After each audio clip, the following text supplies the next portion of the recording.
Hi Leute, ein wunderschönes Wochenende wünsche ich euch. Ich bin Mo Tensen, ihr Shop Mo von VR und das sind die Spiele-News für die PlayStation VR 2 und ein bisschen übergreifend. Wie ihr sehen könnt, Meta hat auch ihr neues Headset angekündigt. Das ist wieder eine Standalone-Brille mit ein paar Verbesserungen, sehr interessant. Und abends gab es dann noch die Game Showcase, in der sie auch neue Titel vorgestellt haben. Tatsächlich sind dabei natürlich auch viele Multiplattform-Titel. Konkret an dem Abend wurde dann auch gleichzeitig bekannt gegeben, dass bestimmte Titel für die PlayStation VR 2 rauskommen. Und darunter sind durchaus welche, die ich mir auch auf der Sony Showcase letztens gewünscht hätte. Wir gucken uns das jetzt mal in Ruhe an und reden über die Titel. Und dann gibt es auch noch ein Sale. Die Days of Play sind jetzt aktiv. Da gibt es ziemlich viele Sachen günstig und auch PlayStation VR 2 Titel. Normalerweise mache ich ein extra Sale-Video. Es sind aber nur 5 Titel, soweit ich weiß. Also heute alles zusammen. Spiele-News und Sales. Ich hoffe, ihr habt Spaß dran. Dann würde ich mich freuen über ein Däumchen. Schreibt mir gerne was in die Kommentare.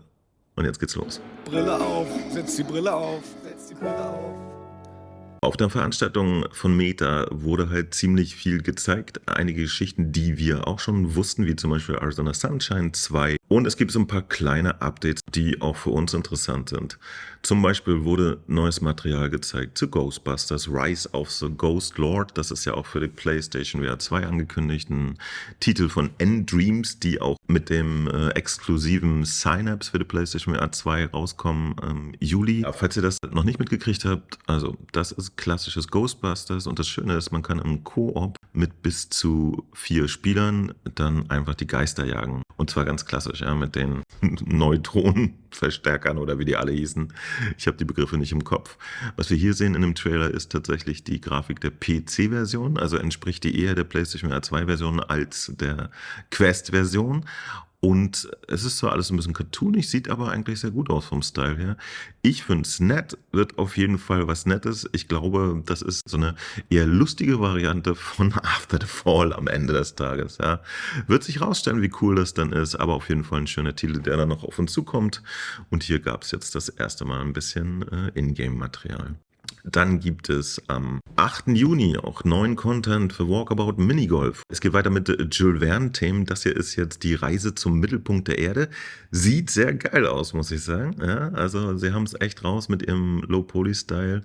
Und dann gibt es auch noch ganz neue Sachen. Interessant. Auf jeden Fall neuer Stuff für Walkabout Minigolf. Das betrifft natürlich alle Systeme. Ja, schön. Und das kommt natürlich dann auch auf die PlayStation VR 2. Und dann gab es wirklich super interessante Sachen. Denn für die MetaQuest wurde Bulletstorm angekündigt. Bulletstorm VR, das ist tatsächlich ein AAA-Titel von 2011. Der hat 2017 nochmal ein Remaster bekommen. Und das wurde angekündigt. Und das hat mich hellhörig werden lassen. Wir haben natürlich für die PlayStation VR 1 damals ein paar geile Portierungen von ehemaligen Flat Games bekommen, wie zum Beispiel Skyrim und so. Ja, große Geschichte. Und da war ich sehr interessiert. Tatsächlich stellte sich raus, auch das wird es für die PSVR 2 geben.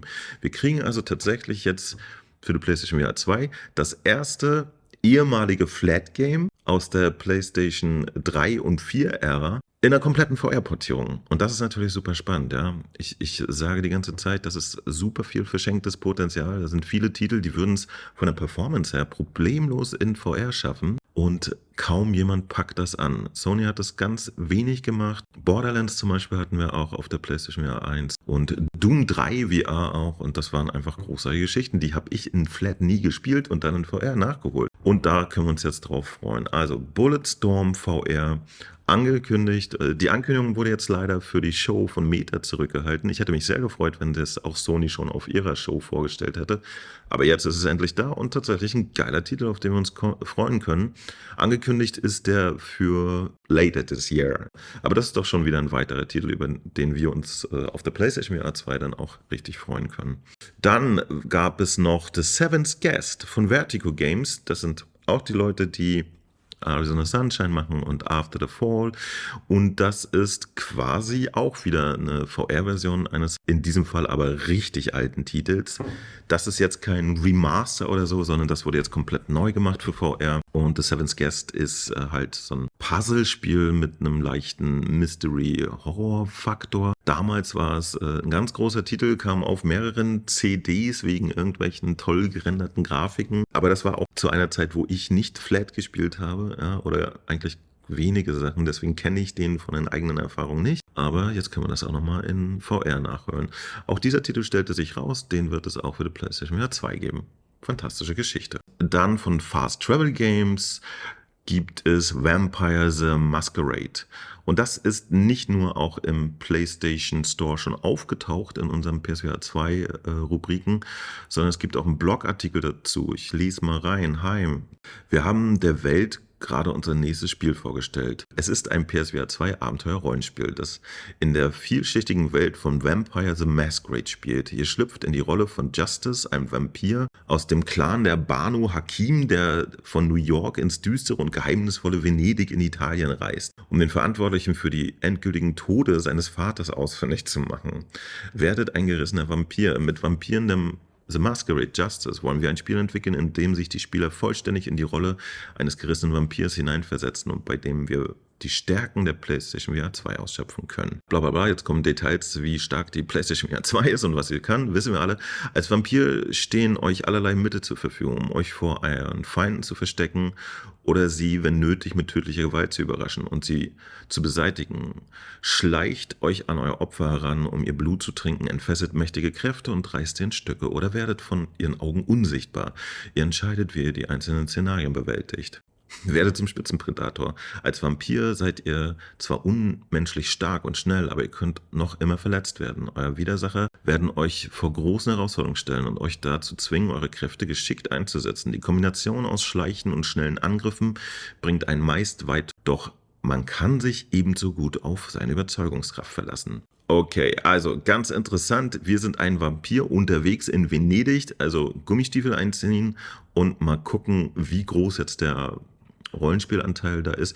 Klingt auf jeden Fall ganz interessant. Wenn es jetzt ein reiner Action-Titel wäre, wäre es für mich persönlich so okayisch, aber mit einem Rollenspielansatz hört sich das eigentlich ganz gut an. Also ein weiterer Titel für die PlayStation VR auch.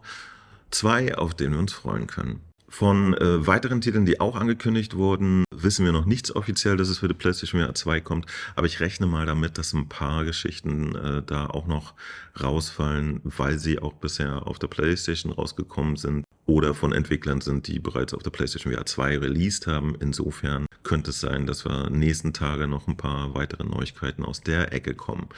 Dann sind wir jetzt konkret im Store, wollte ich euch auch erzählen. Travel the Words hat auch eine kostenlose Demo. Ja, wenn ihr nicht wisst, was Travel the Words ist, also Words wie Worte, dann könnt ihr da jetzt mal einfach kostenlos reinschauen und euch entscheiden, ob das was für euch ist und ob ihr euch die Version kaufen möchtet. Und eine interessante Geschichte auch noch am Rande zum Thema Leaks und merkwürdige Dinge. Wir wissen ja, dass es immer ein bisschen eigentümlich ist, was im PlayStation Store so abgeht. Spätestens wenn Titel released werden, ja, dann verschwinden die teilweise 2 Tage vorher aus dem Store etc. Haben wir jetzt alle schon mehrfach erlebt. Und gestern war bei Survive, das ist einer der letzten Titel, der für die PlayStation VR 1 auch rausgekommen ist, ein Koop-Zombie-Shooter, waren da jetzt schon Eintragungen. Also es ist auch schon angekündigt, dass da eine VR2-Version kommen wird. Und gestern waren im Store jetzt schon die entsprechenden Einträge da. Ja, da stand schon, hier, kauft es und dann könnt ihr es auf der PlayStation 5 spielen. Und ihr braucht die Sense-Controller etc. Jetzt ist es wieder verschwunden, aber es war schon da. Ich denke mal, das wird irgendwann die nächsten Tage auch rausfallen. Ja? Also Survive mit ziemlicher Sicherheit wird das sein PlayStation VR 2 Port im Juni bekommen. Und der Witz daran ist, in der Art und Weise, wie es jetzt geleakt wurde, bedeutet das auf jeden Fall, dass es ein kostenloses Upgrade für alle Besitzer der VR1-Version ist. Ja, interessant ist, der Koop-Modus der PC-Version des Spiels unterstützt 4 Leute. Zeige ich gerade 4? Nein, ich zeige 3.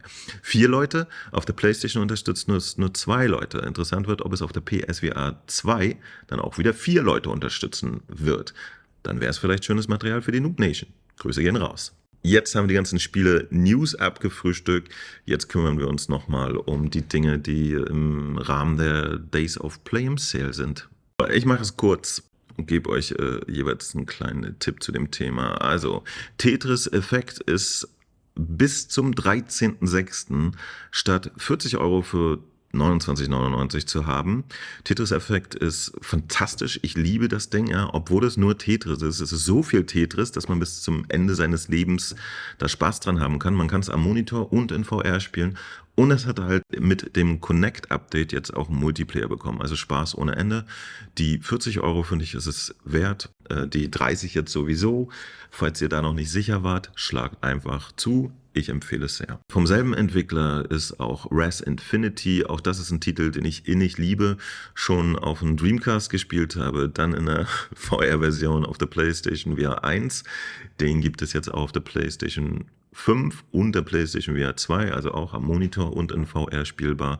Großartiges Spiel, kostet normalerweise 30 Euro, jetzt 22,49 bis zum 13.06. Wo ich noch nicht reingeguckt habe, ist Before Your Eyes. Das soll eigentlich auch eine ganz schöne emotionale Geschichte sein. Kostet normalerweise nur 15 Euro für die PlayStation VR 2, jetzt 11,99. Hier auch noch ein Riesengeheimtipp. Demeo ist einer der Titel, der mich sehr, sehr abgeholt hat, als er seinerzeit veröffentlicht wurde. Den haben wir auch für die PlayStation VR 2 bekommen und es hat eine große Empfehlung von mir. Momentan kostet er statt 40 Euro 27,99 und ich würde mal sagen, dringend zuschlagen, Leute. Das ist ein Tabletop-Rollenspiel. Ja? Ihr sitzt wirklich mit Leuten oder alleine an einem Tisch, wo ein Fantasy-Environment aufgebaut ist und steuert die Figuren, indem ihr würfelt und Karten zieht. Es ist strategisch und ein Riesenspaß, gerade in einer Gruppe von Leuten. Man kann es aber auch alleine spielen. Großartig zu empfehlen. Auch das kann man übrigens am Monitor oder in VR spielen. In VR ist es massiv besser, muss ich sagen. Und dann gibt es auch noch von sehr jüngst releaseden Titeln The Last Walker für die PlayStation 5. Ja, das kostet normalerweise 20. Jetzt 15 Euro kann man sich auch reinziehen. Falls ihr da sitzt, eine PlayStation VR 1 habt, aus irgendeinem verrückten Grund Star Wars Squadrons verpasst habt, gibt es das übrigens jetzt gerade für sage und schreibe 6 Euro. Unbedingt holen. Der Wahnsinn. Außerdem gibt es unser gutes Townsman. Ja, es kostet normalerweise 40 Euro, jetzt für 31,99. Und am Ende dann noch Pro Area Baseball. Das kostet 30 Euro und das gibt es jetzt für 24,99. Also rund 25 Euro. Keine große Ersparnis, aber es ist doch nett, sind ein paar Titel dabei. Im Rahmen der Days of Play gibt es auch übrigens direkt bei Sony günstigere Hardware. Ja? Falls ihr da noch irgendwas braucht, würde ich vorschlagen, ihr guckt da mal rein. Genau, den Puls 3D kann man ein bisschen günstiger shoppen und Camouflage, die Controller, Konsolencover braucht man auf jeden Fall. Türkis ist gar nicht so schlecht. Nice. Die Medienfernbedienung, naja, und solche Geschichten. Die Kamera zum Beispiel, ja, aber die Kamera zum Beispiel, die gibt es schon immer ewig überall, total günstig, weil die keiner haben will. Muss man mal ganz klar sagen, ne? Okay. So, für uns VR-Heinis wäre hier vielleicht noch erwähnenswert Gran Turismo für einen 50er. Aber ich glaube, auch das hat man schon bei Amazon oder so günstiger gesehen, ne? Falls ihr übrigens bei Amazon was kaufen wollt, würde ich mich immer sehr freuen, wenn ihr meinen Affiliated-Link nehmt. Der ist unter diesem Video, egal was ihr kauft. Und wenn es Katzenfutter ist, dann könnt ihr darüber gehen. Ich bekomme dann Prozente und euch kostet das nicht mehr. Das ist doch eine tolle Geschichte. Und damit bin ich jetzt erstmal raus für heute. Ich hoffe, es waren ein paar nützliche Informationen für euch dabei bei diesem Video. Und wir sehen uns dann die Tage. Ich bin das ganze Wochenende unterwegs, deswegen wird es wahrscheinlich eher nichts live geben. Aber wir sehen uns ja einfach nächste Woche wieder mit fantastischen News. Bis Dance Mo, Tanzen Mo von VR. Immer für euch da. Bye bye. Für das First Impression kannst du dich verlassen. Also lass ein Abo da, dann kannst du nichts verpassen. Ob auf Rügen in geschlossenen Buden mit gutem WLAN. Hier gibt's heute kein Schnitzel. Alter, was geht, man? Oder direkt von der Messe mit dem Phone. Voller Einsatz, der Beste ist Mo. Ist Mo. Der Beste ist Mo. Der Beste ist Mo. Der Beste ist Mo. Mo von VR ist Mo. Der Beste ist Mo. Der Beste ist Mo. Der Beste ist Mo, Tanzen, Mo von VR.